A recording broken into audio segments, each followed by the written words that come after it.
அதனால ஜஸ்ட் 30 ருபீஸை வச்சு ஈஸியான புட்டிங் ரெசிபி, அதுவும் வீட்லேயே எப்படி செய்யலான்னு பார்க்கலாமா? அதுக்கு ஒரு 10 ரூபா ஹாப்பி பிஸ்கட் எடுத்துக்கோங்க. அதை மிக்ஸி ஜாரில் ஆட் பண்ணிக்கோங்க. அதுலேயே வந்து 2 முட்டை ஆட் பண்ணிக்கோங்க. பிஸ்கெட்லேயே வந்து நம்மளுக்கு ஸ்வீட்னஸ் இருக்கும். உங்களுக்கு எக்ஸ்ட்ரா ஸ்வீட்னஸ் வேணும்னா ஒரு 1/2 கப் அளவு வந்து சுகர் ஆட் பண்ணிக்கோங்க. 1 கப் அளவு வந்து பால் ஆட் பண்ணிக்கலாங்க. இப்போ இதுலேயே வந்து நம்ம கொஞ்சமாக வெண்ணிலா எசன்ஸ் வந்து ஆட் பண்ணிக்கோங்க. ஆட் பண்ணிவிட்டு நல்லா கிரைண்ட் பண்ணி எடுத்து வச்சுக்கலாங்க. இப்போ ஒரு பேனில் வந்து 1/2 கப் சுகர் ஆட் பண்ணிவிட்டு கொஞ்சமாக தண்ணி ஊற்றிட்டு இது கேரமலைஸ் பண்ணி எடுத்து வச்சுக்கலாம்.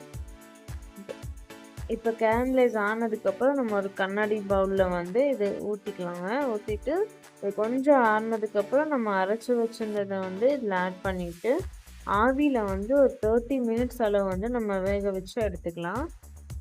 இட்லி பாத்திரத்துலேயே வந்து அடியில் ஒரு தட்டு வச்சு நம்ம மூடி வச்சிடலாம் ஒரு 30 மினிட்ஸ்க்கு. இப்போ ஓப்பன் பண்ணி பார்க்கலாம். கத்தியால் வந்து இன்சர்ட் பண்ணி பாருங்கள், நம்மளுக்கு வெந்திருக்கா இல்லையான்னு வந்து நம்மளுக்கு தெரியும்.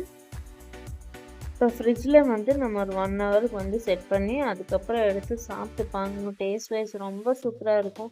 மறக்காமல் நீங்களும் ட்ரை பண்ணி பாருங்கள். ஜஸ்ட் ஒரு 3 இன்க்ரீடியன்ஸை வச்சு ஈஸியான புட்டிங் ரெசிபி பண்ணிட்டோங்க.